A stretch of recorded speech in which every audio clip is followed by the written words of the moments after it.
Kayong pinadala dito, ni Pato? Seryoso kayo dyan.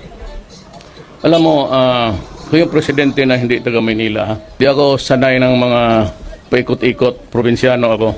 At matagal akong mayor sa aming syudad. Kilala ko kayo. Laking pulis ako. Ayaw ko na lang magyabang kung bakit, pero laking pulis ako. Alam ko kayo diretso-diretso.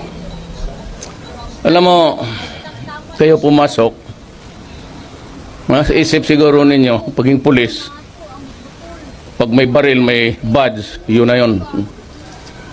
At naghahanap ng hanap buhay, dagdag sa sahod ninyo. Alam ko na ang sahod ninyo maliit. Kaya nga ako naghanap ng pera at inuna ko kayo. Talagang kayo by the end of this year, dublado na ang sweldo ninyo.